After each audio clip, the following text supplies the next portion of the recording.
¿Qué tal?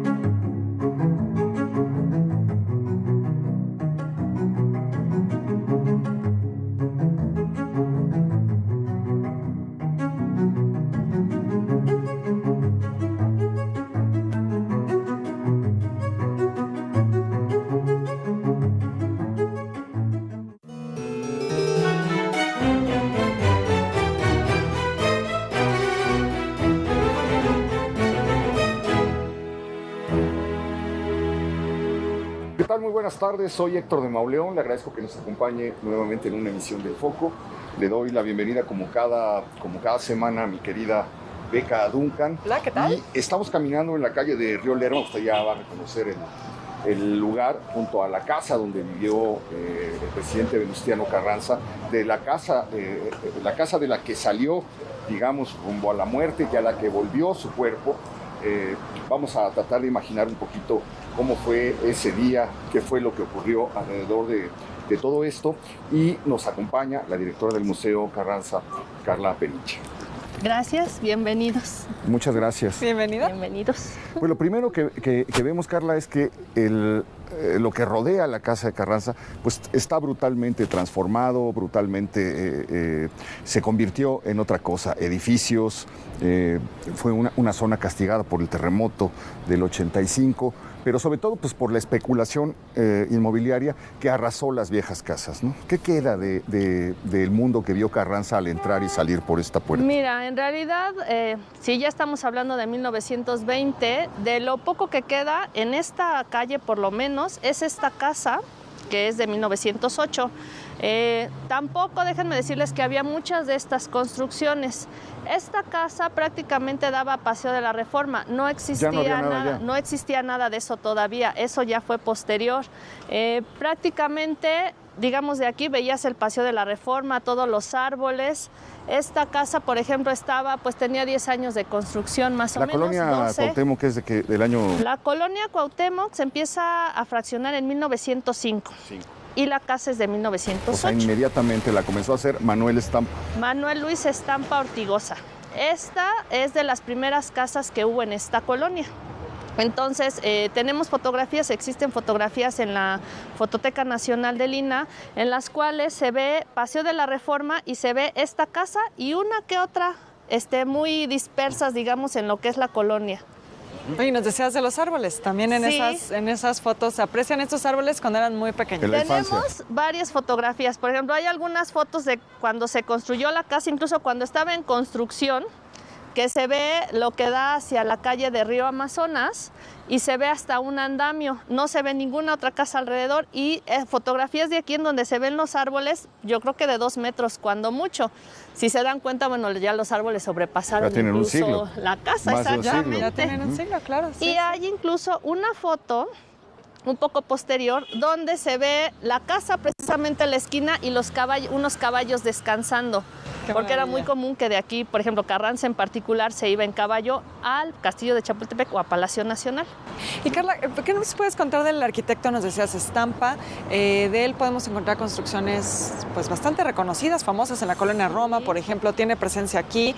Y bueno, ustedes hacen recorridos para conocer estas construcciones. Sí, bueno, la casa la construyó el ingeniero Manuel Estampa para su familia, primero, con la idea de que vinieran aquí a vivir, sobre todo su mamá.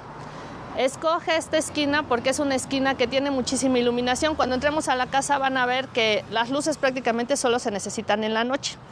Y se los cuento porque es importante. Esta casa ya tenía luz eléctrica y agua corriente, cosa que era complicado para esa fecha. Era una casa, digamos, con todas las comodidades para aquella época. De la modernidad. Digamos. Exactamente. Lo que vemos en particular en esta casa, a diferencia del resto de las casas, hemos nosotros ubicado hasta el momento 6 casas que siguen en pie. Algo muy característico son los sótanos. Todas estas casas tenían sótanos.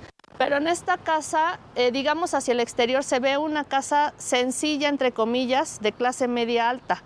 En realidad, todo en el interior es la parte lujosa, digamos, que es muy bonita, a diferencia del resto de las casas, que por el exterior son casas bellísimas. Aunque no eran como palacetes, ¿no? Exactamente. Esta, digamos, es la más sencilla comparada con las otras que hizo. Yo creo que porque era su casa familiar y eso quiso dejarlo hacia el interior. Ya. ¿Por qué razón se la rentan al presidente Carranza? ¿Se sabe? Bueno, la casa, les digo, es de 1908. Para 1913, que es la decena trágica, todos se van. La familia Estampa pues sale de aquí porque pues está realmente muy cerca a la Ciudadela. Y bueno, aquí les puedo hacer un paréntesis. El general Felipe Ángeles estuvo aquí esos días en el sótano, estuvo haciendo varias de sus, digamos, planes para combatir lo que estaba pasando en la Ciudadela. Él estuvo aquí durante esos días. Después la familia Estampa regresa más o menos en el 16, vive un par de años todavía aquí y en el 18 sabemos que se van y le venden la casa a Juan Barragán, quien era uno de los generales de Carranza. Y así es como Carranza llega a vivir aquí. Muy bien. Estábamos recordando, tratando de imaginar el mes de mayo de 1920. Estamos muy cerca del Monumento a la Madre, donde estaba la estación de ferrocarriles de Colonia, y a donde llega el féretro con el cadáver del primer jefe, Venustiano Carranza.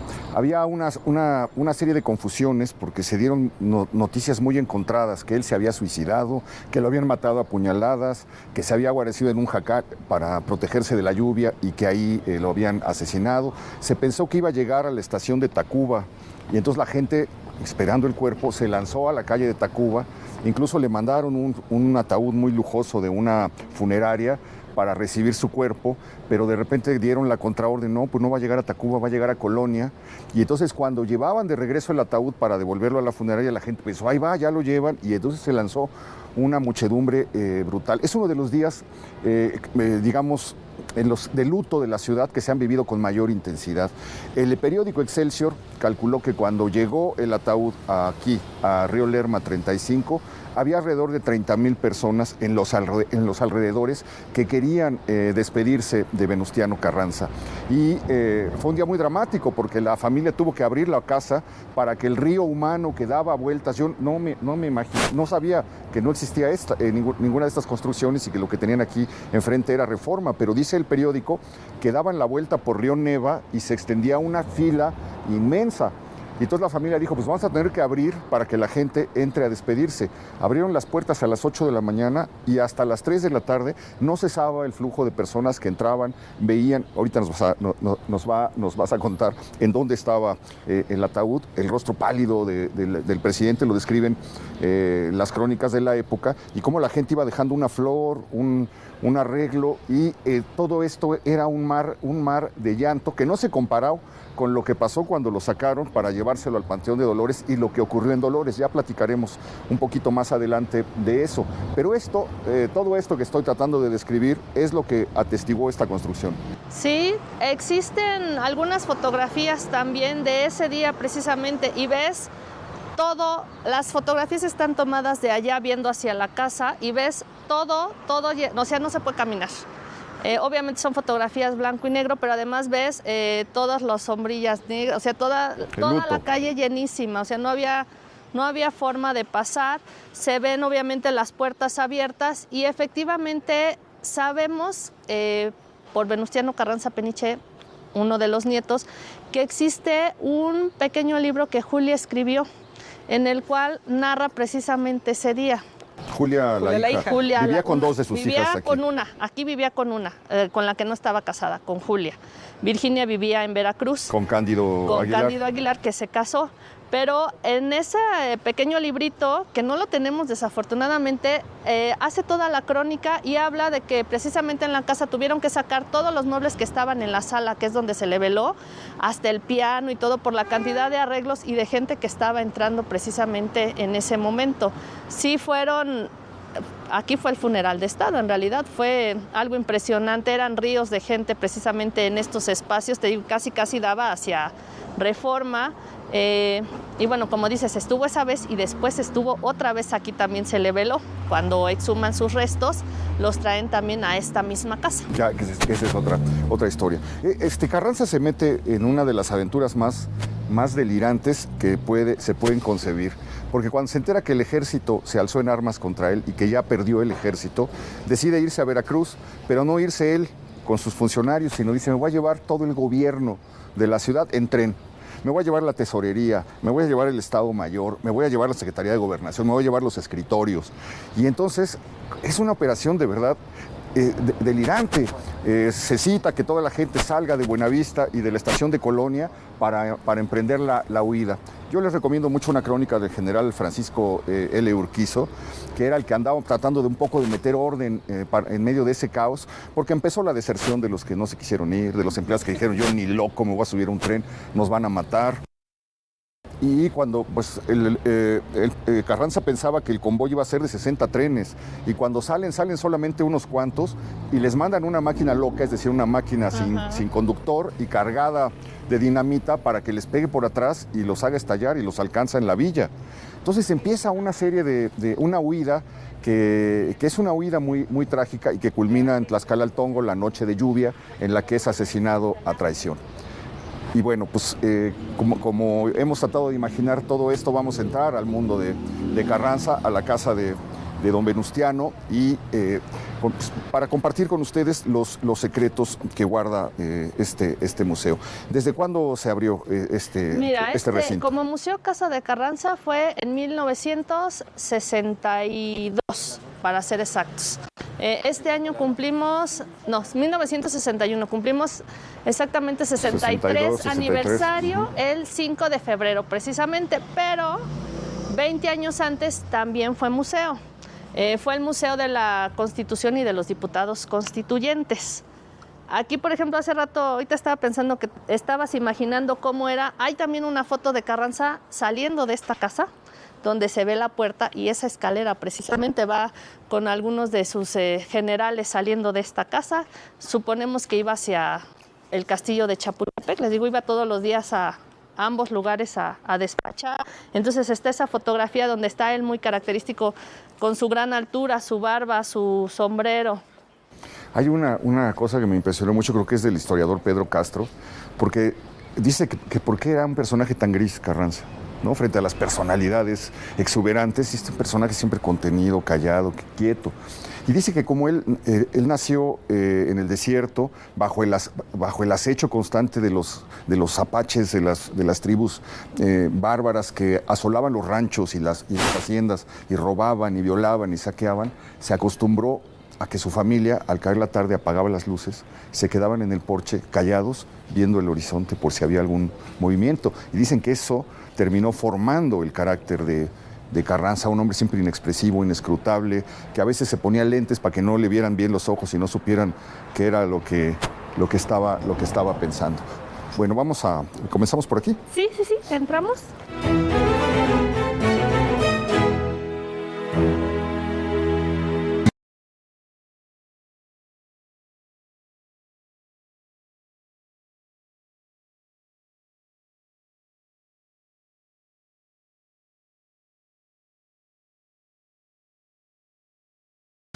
Te acompañamos todo el año.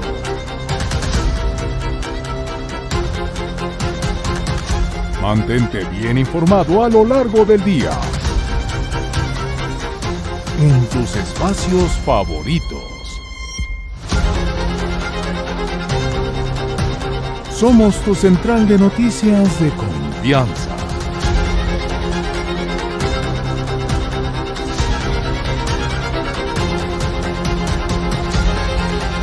Que te comparte todo lo que sucede en tiempo real.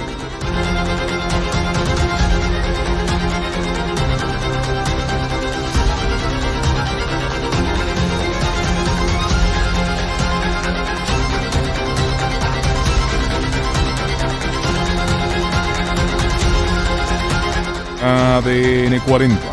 Siempre conmigo.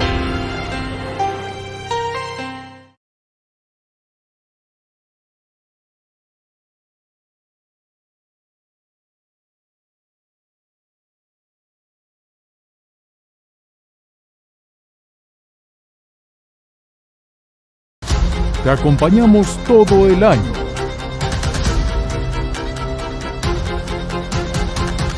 Mantente bien informado a lo largo del día. En tus espacios favoritos. Somos tu central de noticias de confianza.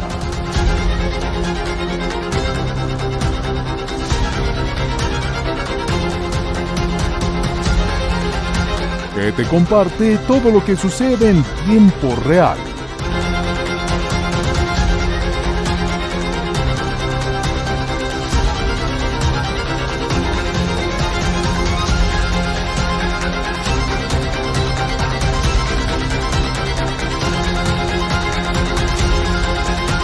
ADN 40. Siempre conmigo.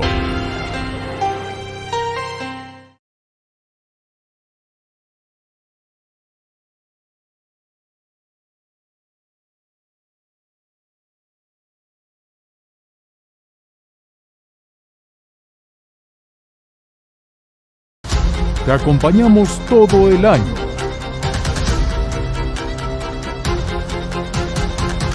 Mantente bien informado a lo largo del día. En tus espacios favoritos. Somos tu central de noticias de confianza.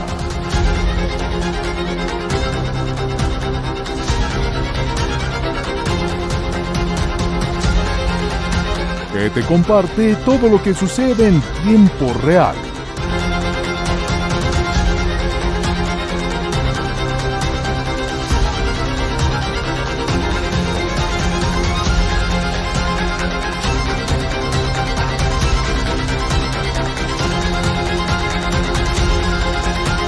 ADN 40. Siempre conmigo. Bueno, pues vamos entrando. ¿Cómo se forma el acervo que conforma este museo?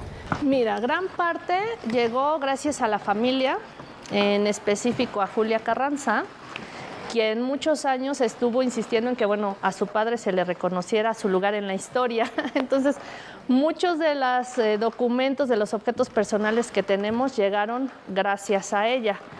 Aquí, por ejemplo, les puedo comentar los muebles de esta planta baja son muebles de la familia Estampa.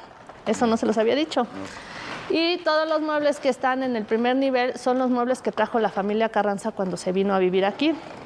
Y ustedes se preguntarán cómo se conservaron. Ajá, sí, claro. También. Cuando Julia compra la casa y después la renta, porque ella se va a vivir al extranjero, se la renta la casa a la Embajada de Francia, 20 años, y después 2 años a la Embajada de El Salvador.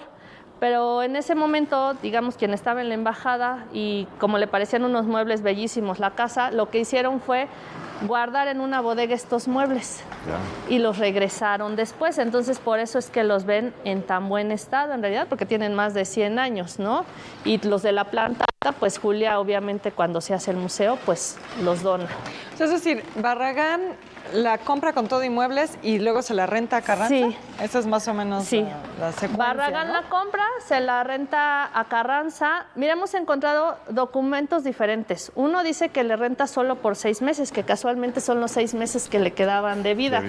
Y hay un libro que encontramos hace poco que dice que estuvo aquí 2 años. Entonces, todavía no hemos hecho bien esa investigación para determinar cuánto fue el periodo real que estuvo aquí. Pero efectivamente, él llega aquí hacia lo que era el final de su mandato, porque el año siguiente ya dejaba el poder, y creemos que escoge esta casa sobre todo por la ubicación, como decían, estaba muy cerca a mitad de sus dos oficinas. Exactamente, y de la estación Colonia, precisamente. Esto, ¿no? Este es el escudo de armas de la familia Estampa, sí, ¿no? Este es el escudo de armas de la familia Estampa, precisamente. Todos los vitrales, todo se sigue conservando igual. Lo único que sabemos que cambió precisamente por ese relato del día del velorio de Carranza es que dicen que toda la casa era de color blanco, de piso a techo. Entonces, bueno, eso sí es lo único que está diferente, pero todo lo demás se conserva exactamente igual. Un color constitucionalista después del blanco. Sí. Bueno, vamos a asomarnos un poco por acá. ¿Dónde se? ¿Quieren que entremos vamos por acá. ¿El ataúd se coloca en la sala? Sí. El ataúd sabemos que está precisamente en este espacio, que es la sala. Bueno, sabemos que el ataúd se pone en este espacio. Estos muebles existían, sabemos que todo esto se saca junto con un piano. El piano, desafortunadamente, es de los objetos que sí no se conservaron, Pero bueno, estuvo aquí, esta era su sala, ¿no? Tenemos por ejemplo, un sillón tú y yo, que uno ahora los jóvenes dirían, bueno, ¿y cómo era eso? ¿Podemos ¿no? acercarnos? Claro, en ese entonces se usaba para que las parejas pudieran platicar y precisamente por eso estaban en sentido contrario, para que no hubiera tanta interacción física precisamente, ¿no? Son como las que están ahora en Mérida, que hay muchas bancas, ¿no? Pero bueno, eran, digamos, característicos de aquella época. Muy bien. ¿Y cómo se ve ya el tiempo desdibujando los colores, y dañando borrando los materiales, ¿no? Se ve que han de haber sido bellísimos y finísimo el trabajo. Todavía se alcanza a adivinar los hilos, con los que se decoraron las sillas, ¿no? Sí, todo esto, digo, siguen igual que hace más de 100 años. Lo único que ven aquí, por ejemplo, que no es original, son las cortinas. ¿Por qué? Porque precisamente al estar, digamos, en contacto con la luz, pues se van desgastando mucho más rápido. Entonces, las cortinas sí no son de aquella época, aunque sí están basadas en las que había en esta casa. En este caso, bueno, digo, yéndonos un poco a las funciones de Lina, precisamente lo que se hace es, más que restaurar, que tú digas, vamos a ponerle una tela nueva muy parecida, se conservan. Entonces, Claro, lo que se hace es tratar de detener, exactamente, se estabilizan las piezas. Y Carla, yo solo quería mencionar, porque nos contabas fuera del aire algo que me parece una actividad increíble. Estas son las ventanas que abren el tercer jueves del mes. El tercer jueves de cada mes abrimos este balcón y aquí adentro está un músico que se pone precisamente en el balcón y afuera ponemos bancas para que a la hora de la comida la gente venga y escuche un poco de música.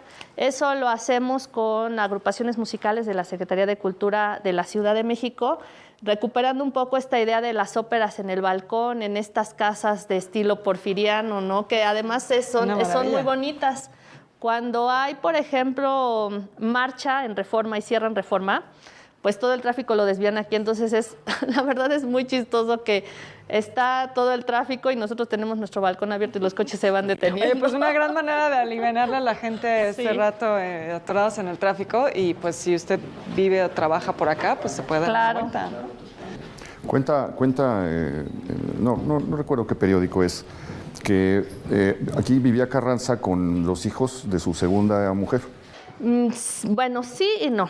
Primero, aquí vivió en realidad Carranza con su hija Julia, que es la hija que no se había casado.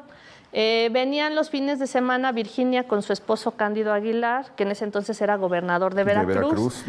Pero cuando Carranza fallece, lo que sucede es que Julia trae aquí a la pareja de su papá, que es Ernestina, junto con sus 4 hijos. Y sí viven un tiempo aquí, pero no fue, digamos, durante el tiempo en que Carranza estaba vivo. Ay, pero la crónica de Excelsior o del Universal, no me acuerdo, dice que uno de los hijos de Ernestina baja esa mañana y ve un periódico que dice mataron a Carranza, y que lo habían dejado por ahí, y es así como se enteran, y luego el cronista dice, vino una escena que no podemos describir, en la cual Julia rompe en llanto, se desvanece, etcétera, pero dan la reseña de que es uno de los hijos de la segunda esposa la que encuentra quien encuentra el periódico.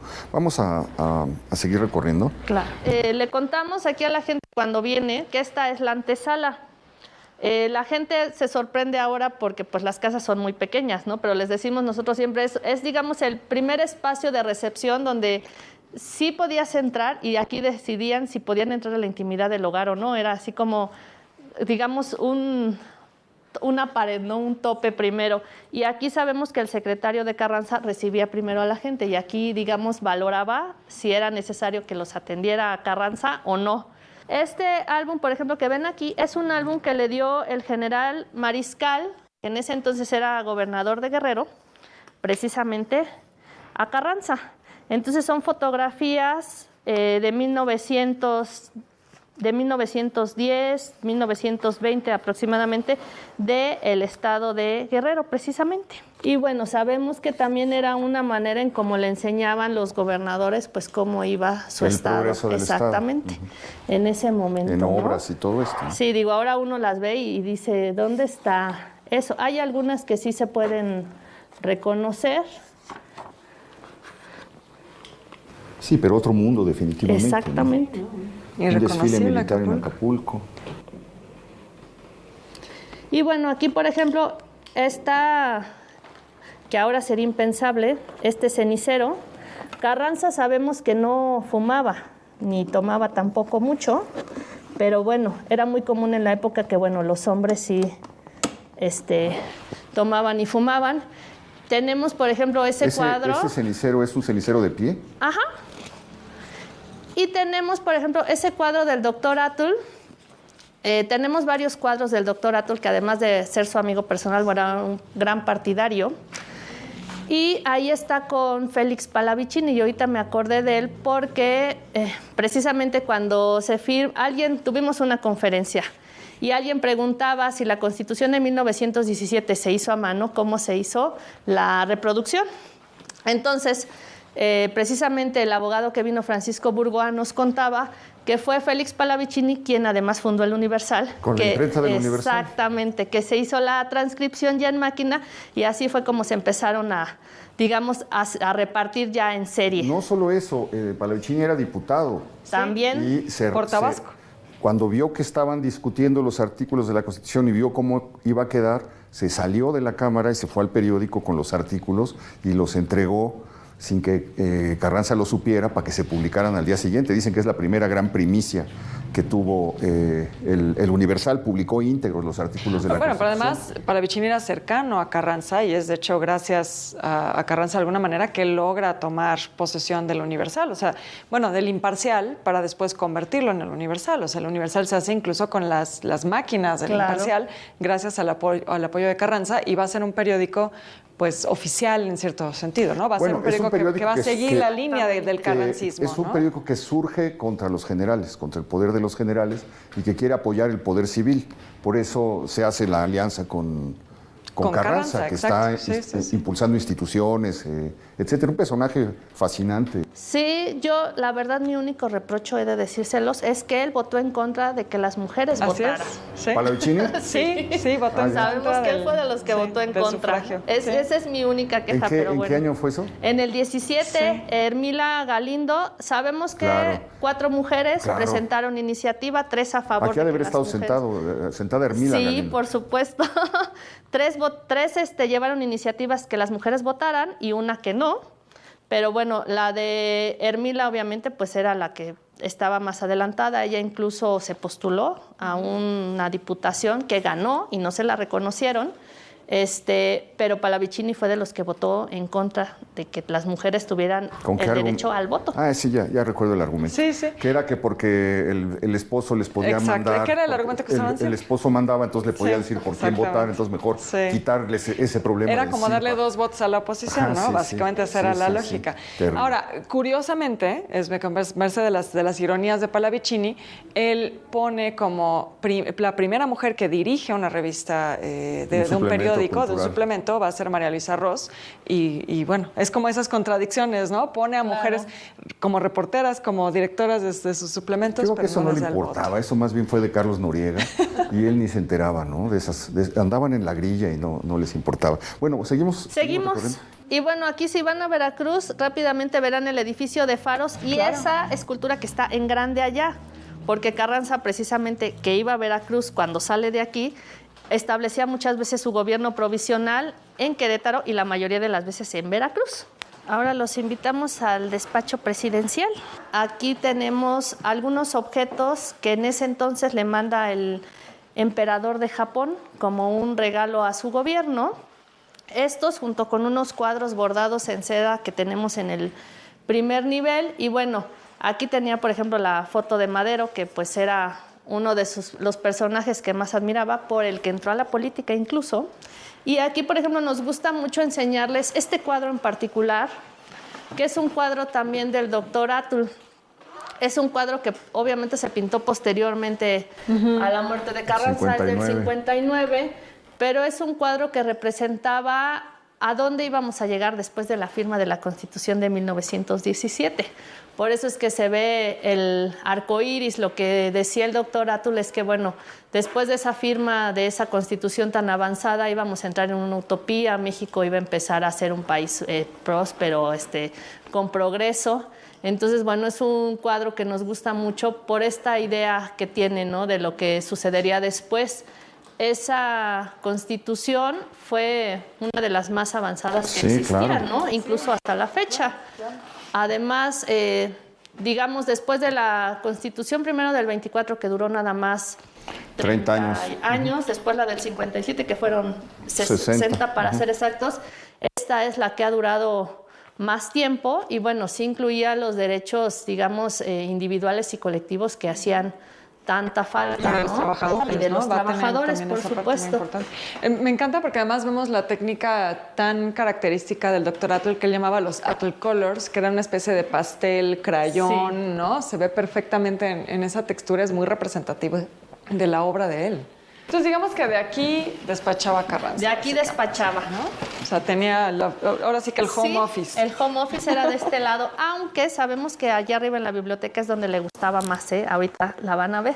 Esta oficina no estaba así, aquí en realidad estaba el secretario particular. Alguna directora sabiamente dijo que bajaran la dirección, porque aquí era la oficina de la dirección del museo, y subió esta oficina que estaba en el sótano, donde precisamente estuvo Felipe Ángeles. Entonces, digamos que esto ya es posterior, corresponde a los 30s, 40s, y se ven todas las fotografías precisamente de los diputados constituyentes que firmaron esa Constitución del 17, y por eso se ven cosas, digamos, un poco más modernas, no de 1908, de 1910, se ven más contemporáneas. ¿Sí? Este señor fue director del Universal también. Pues ahí en Ugarte en algún tiempo. Entonces, bueno, esta les digo ha cambiado un poco, pero la idea es esa misma, que vean, bueno, cómo era en ese entonces. Y aquí, por ejemplo, les puedo mencionar, esa que ven arriba es una urna.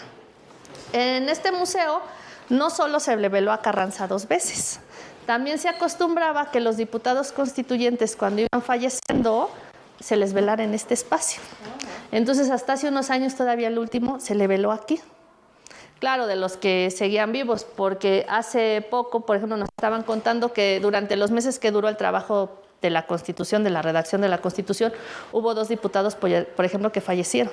Pero bueno, también déjenme decirles que este museo, en realidad, bajo resguardo del INAH, es a partir de 1993. Antes estaba, primero fue parte del gobierno, después fue parte de la SED, después fue parte de Conaculta, ¿no? Y hasta el 93 este museo forma parte de la red de naciones. Bueno, precisamente por eso estamos haciendo esta visita, pues estamos celebrando los 85 años de existencia del en espacios que no habíamos visitado.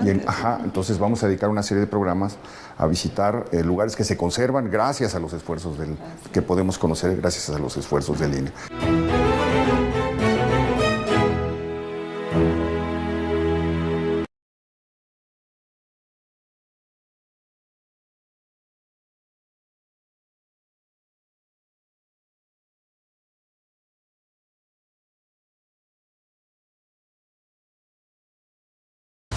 Te acompañamos todo el año.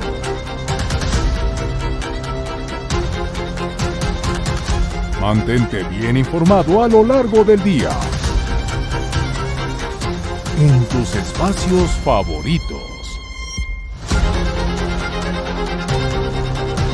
Somos tu central de noticias de confianza.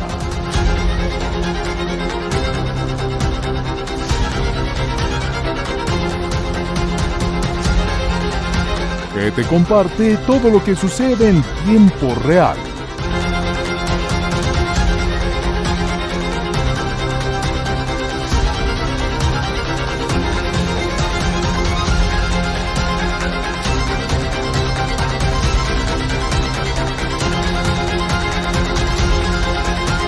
ADN 40.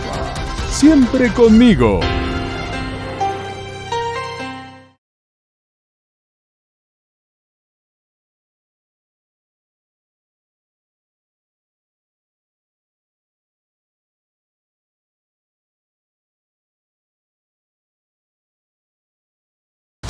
Te acompañamos todo el año.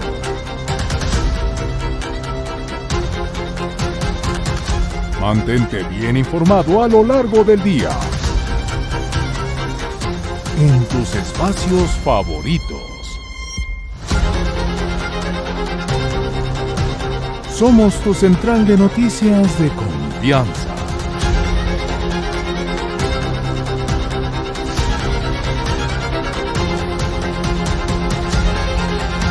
que te comparte todo lo que sucede en tiempo real.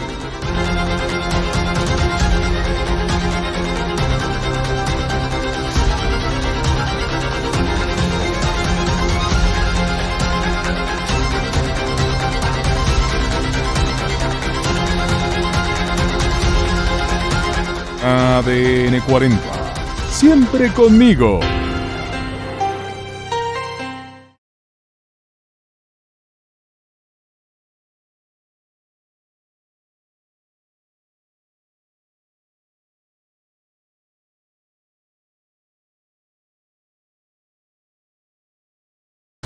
Te acompañamos todo el año.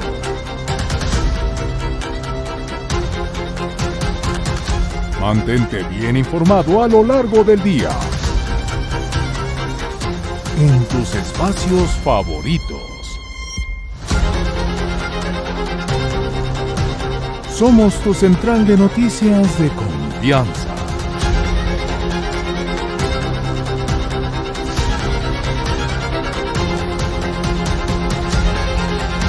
Que te comparte todo lo que sucede en tiempo real.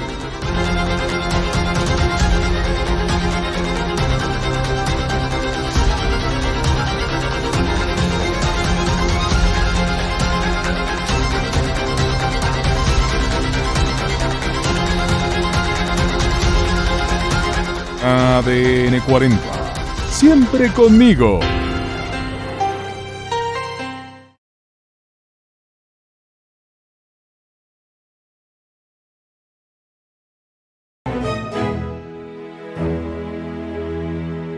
Esta cocina les cuento un poco. Yo les decía que esta casa ya tenía todas las comodidades, aquí ya había electricidad y agua eléctrica.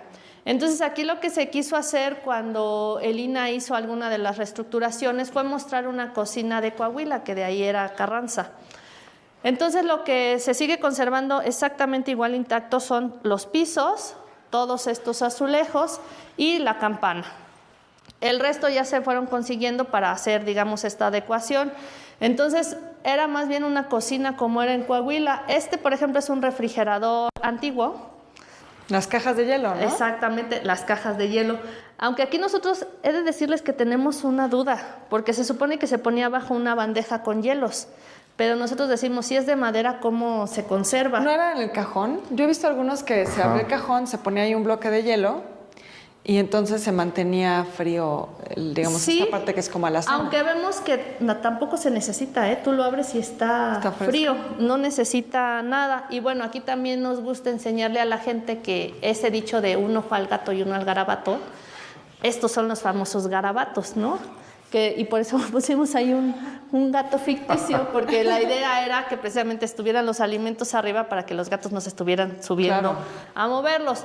Aquí, por ejemplo, no están en exhibición, pero tenemos todavía algunos fragmentos de vasijas, de pocillos que sí eran de Carranza, todavía de aquella época, pero bueno, están ya, digamos, no en óptimo estado de conservación para ponerlos en Pero digamos que aquí exhibición. habría que imaginar que así era la cocina de la infancia de Sí, Carranza, ¿no? Y lo que sí sabemos por su hija es que él aquí era donde comía con ella. Como en realidad vivían, pues, él y su hija aquí, casi no usaban el comedor. Entonces aquí decían, nos contaban que las tortillas de harina con carne era lo que más le gustaba y aquí prácticamente era donde comían todos los días, no en el comedor. O sea que era un espacio, digamos, muy socorrido. Sí, muy familiar. Muy familiar. Muy visitado. Bueno, ¿seguimos? Bueno, aquí estamos en el comedor. Todas estas sillas que ven alrededor forman parte de este comedor porque se hace más amplio. Se puede extender. Exactamente. Aquí sabemos que lo usaban poco, pero sí se llegaba a usar para cenas de Estado, cuando venía algún embajador a visitarlos, algún funcionario, ¿no?, de alto nivel. Y aquí, por ejemplo, estos muebles que ustedes ven son también de la familia Estampa. Estos muebles los trajeron en ese entonces de Gran Bretaña. Y junto con este reloj que todavía sirve, y entre las músicas que toca, por ejemplo, está la del Big Ben, precisamente. Entonces todo esto era de la familia, digamos, desde la familia Estampa se conserva en esta casa. Los pisos, todo, las chimeneas falsas, porque bueno, esta casa no tiene chimenea, y si se fijaron en la sala, sí, son falsas, y aquí sí. hay, Sí. pero eran muy comunes de la época. De la época, le da un toque de distinción y de elegancia. No sé si es un sacrilegio el recuerdo que acabo de tener, porque estamos en la casa de Carranza, pero estoy recordando ese pasaje de Martín Luis Guzmán, del Águila y la Serpiente, de cuando conoce a Carranza en el norte, me parece que en Nogales, y dice que pues, todo el tiempo hay un grupo de personas que están esperando a que él despache sus asuntos, y ya que acaba de despachar sus asuntos, salen siguiéndolo, se van detrás de él en una caravana a comer. Entonces se sientan en un comedor amplísimo donde están los generales, donde están la gente que lo está acompañando, pero el único que habla es Carranza. Y todos asienten. Y entonces dice Martín Luis Guzmán que en un momento, en una de esas reuniones, él no estuvo de acuerdo con algo que estaba diciendo Carranza y se lo hizo saber. Y dice que por la mirada que le dirigió Carranza, supo que no se lo iba a perdonar jamás. Que era una persona así como, que también tenía esa cosa oscura, ¿no?, dentro de sí. Sí, yo creo que un carácter fuerte sí tenía. Y bueno, hay varias cosas que hemos visto que tal vez no se ven al exterior. Una es que sí era un hombre muy amoroso. Yo acabo de leer unas cartas precisamente en un libro que le dedica a Ernestina y le habla de sus hijos, que yo creo que esas cartas las escribió unos meses antes de fallecer. Y, por ejemplo, hay algunas fotos de él sonriendo, que son muy raras. Sí, siempre se ve muy serio. Sí, exactamente. Pero bueno, sí era un hombre con un carácter bastante fuerte. Especial, ¿no? Y muy alto, entonces era también muy imponente, era como muy intimidante, ¿no? Uh-huh. Muy bien. Bueno, pues aquí se han de haber celebrado banquetes en los que asistieron pues la clase política de aquella época. Diplomáticos, seguramente. ¿No? Aquí, por ejemplo, bueno, tenemos varios cuadros. Ese es otro cuadro del doctor Atul, allá abajo. Ese es un cuadro del Chango Cabral. Por ahí también vi Raúl Anguiano, ¿no? Y aquí tenemos, el del Chango Cabral de este lado. Este es uno de los cuadros de ese regalo del embajador de Japón, bordado en seda. Y bueno, aquí llegamos a lo que era la intimidad de la familia Carranza. Precisamente tenemos las 3 habitaciones. Esa de la esquina, ahorita que la veamos, era la habitación del matrimonio Aguilar Carranza, que era su hija Virginia, que se casó con Cándido Aguilar, que venía algunos fines de semana a quedarse aquí. Y esta de aquí es la habitación de Julia Carranza, con quien vivía en esta casa, quien después se quedó con esta casa y fue de las que más insistió para que se reconociera a su padre en la historia, ¿no? Y aquí, que ahorita lo vamos a ver, está la habitación de Carranza y su biblioteca personal. Entonces, si quieren primero para que veamos la habitación de la familia. Bueno, esta era la habitación de la familia Aguilar Carranza. Aquí dormía Virginia con su esposo. Y estos que ven que está ahí, estas son las fotos precisamente del día de la boda. Ellos se casan precisamente en Querétaro. En 1917, por cierto. O sea, en el proceso del Congreso Constituyente. Sí. Y esta es ella con su mamá. Todo esto que ven aquí, los muebles, bueno, son los muebles precisamente de ellos. Huele. Sí. Huele a un perfume, ¿no? Sí. Bueno, esto sí, déjenme decirle, la mayoría, a excepción de las fotografías y algunos objetos, sí son de objetos que, si bien son antiguos, los conseguimos para ambientar mucho más y que no se viera solamente, digamos, las camas, ¿no? Que se viera realmente cómo era este espacio con un uso. Esta era la habitación precisamente de Julia. Esta es una foto de Julia, precisamente. Aquí está con Carranza también, con Carranza, ¿no? Y su hermana, son las dos, precisamente. Y estas se las podemos enseñar. Julia era ella, Carranza y Virginia, ¿no? Y todos estos me imagino que sí son los objetos de Julia, ¿no? Sí, todos son, y los muebles sobre todo. La ropa no, a excepción de pero igual las camas, si se fijan, cambia un poco que la otra. Esta era una cama individual, pero eran de esas camas de latón, los roperos. Aquí sabemos también que ese cuadro, Julia además bordaba. Entonces ese cuadro es bordado por Julia. Y esta foto que ven aquí, a mí en lo particular me gusta mucho, porque es precisamente Carranza joven con sus 2 hijas. Claro. Entonces, bueno... Es muy raro verlo así, ¿no? Sí, Estamos sí, sí, acostumbrados a verlo con la barba blanca. Siempre un anciano, ¿no? Exactamente. Yo incluso he de confesarles que la primera vez que vi esta foto no pensé que fuera Carranza. O sea, ya que uno ve los lentes, empieza uno a... Pero es una foto muy bonita, la verdad, de él con sus hijas, ¿no? Y aquí podemos entrar a la otra habitación también de una vez para que la veamos.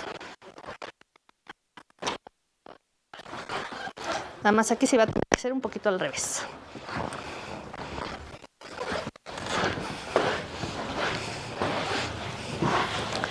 Bueno, y esta era la habitación de Carranza, digamos, fue los lugares donde pasó sus últimos días. Esa es sus padres con sus hermanos.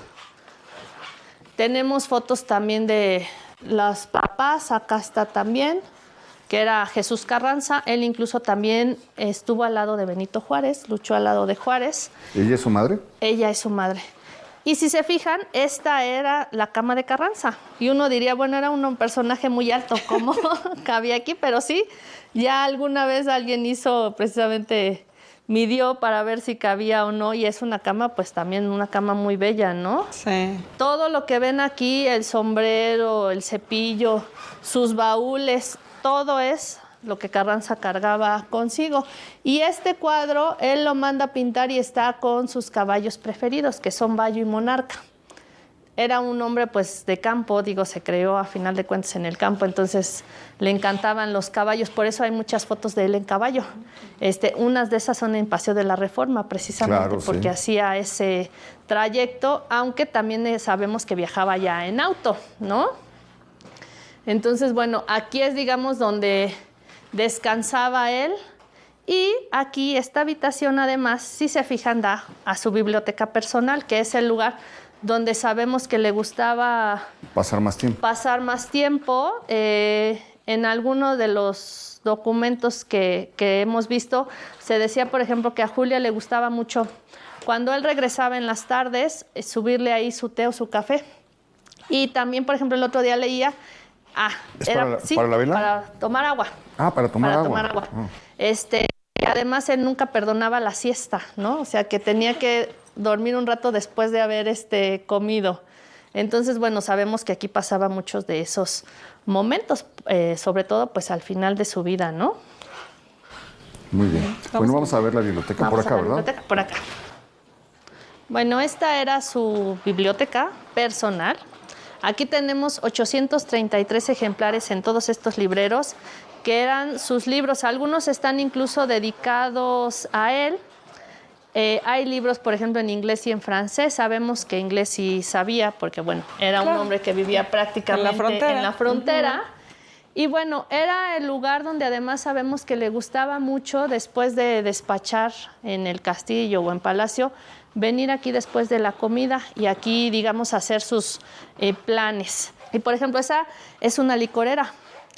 Y también aquí nos parece importante, esto es lo que ahora son, pues, las iPads, los celulares, ¿no? Sí. Las máquinas de escribir.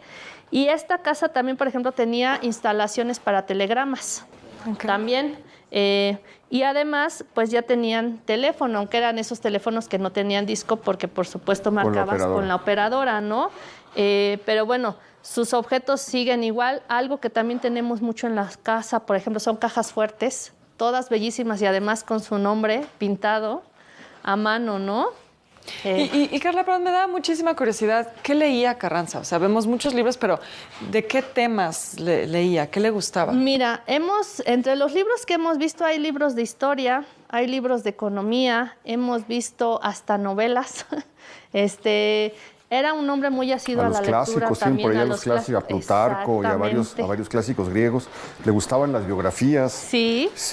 Están las biografías de Colón y de varios personajes. Me da gusto encontrar un libro de Manuel Paino, las novelas cortas de Manuel Paino están por ahí. Todos estos pequeños son pequeñas colecciones de biografías. Por ahí hay unos libros que son sobre la filosofía en la Nueva España. Le interesaba ese... O sea, sí le gustaba la historia. Sí, leía mucho. Sí. Era un hombre que leía mucho. Además, él, hemos sabido que él incluso llegó joven a la Ciudad de México con la intención de estudiar y hacer una carrera, pero cuando estaba estudiando empezó a dejar de ver, entonces lo llevaron a muchos doctores, nadie le encontraba qué era lo que tenía, le dijeron que pues iba a perder la vista. Él regresa, digamos, a su rancho, pues pensando en que ya no iba a poder seguir estudiando, y en algún viaje a Estados Unidos lo único que detectan es que tiene que usar lentes con mucha graduación. Tenemos los 2 pares de lentes originales que nos dio Julia precisamente. Entonces, bueno, le detectan que lo único que necesitaba era pues mayor graduación, pero sí era un hombre que le interesaba mucho pues haber hecho una carrera. Incluso... Creo que los lentes están por ahí, están por allá, con el uniforme. ¿Podemos verlos? Incluso se dice que tuvo un primer amor con una hermana de José Martí cuando era estudiante. Ah, wow. Precisamente. Bueno, aquí está una de las plumas con las que se firmó la Constitución, fueron varias. Ahí si se fijan en este collage, digamos, claro, que es entre fotografías y cuadros, está una de esas plumas. Y todas estas son las fotografías de los diputados constituyentes que firmaron esa Constitución precisamente. Y yo les digo que es un collage porque todo lo demás está hecho con tinta, a mano, por supuesto, y las fotos de ese Congreso Constituyente en Querétaro. Aquí también, por ejemplo, tenemos unos de sus lentes. Oye, nada más por curiosidad, ¿saben la graduación?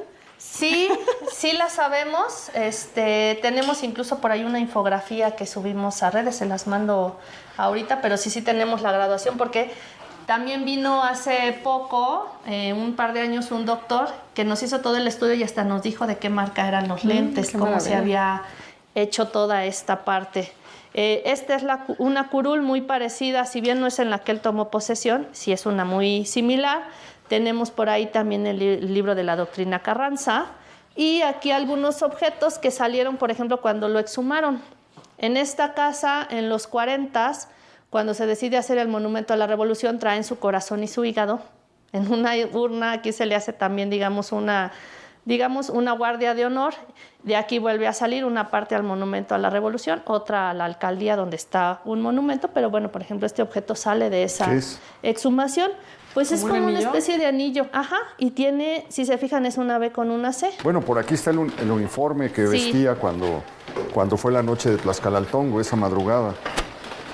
Impresionó mucho hallar en un periódico de los años 60 la noticia de la muerte de Rodolfo Herrero, que es el militar que lo traiciona y al que se le achaca la muerte de Carranza. Vivió hasta los años 60, dicen que recluido, que solamente dio una entrevista negando cualquier participación, pero el hecho es que después de eso es ascendido de grado dentro del ejército. Dentro del ejército, ¿no?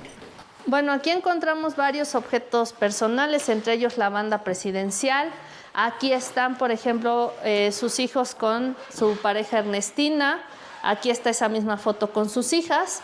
Esta foto es cuando tenía 15 años, que les digo que todavía no usaba sus característicos lentes. Y bueno, su bombín, su corbata, sus guantes. Los zapatos, ¿no? Sus zapatos. Debe ser una tortura usar esos zapatos. Sí. Y aquí de este lado encontramos los uniformes, aunque déjame decirte que más bien este sí es su uniforme original, las botas también son de una tienda que todavía existe, muy famosa. Esa sí es una reproducción de ese uniforme, pero la ropa que él traía cuando lo asesinaron en realidad no era ni siquiera su ropa, más que la ropa interior. Sí la tenemos, la vamos a sacar próximamente. Yo la vi aquí. Sí. Se hizo un trabajo de conservación y se hizo un trabajo precisamente para definir cómo había sido la ejecución. Exactamente.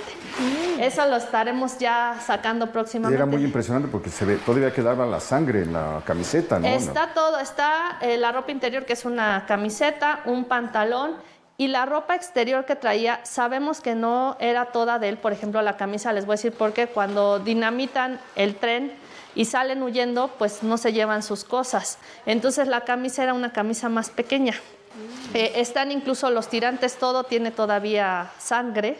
Se hicieron análisis incluso de ADN, pero eso lo tenemos todavía y por estado de conservación sale en algunas ocasiones, se vuelve a meter. Y bueno, aquí les puedo enseñar rápidamente, si quieren ver, estas Yo les decía que les iba a contar algo de Madero. Son los fragmentos de bala que extraen de los cráneos de Madero y Pino Suárez.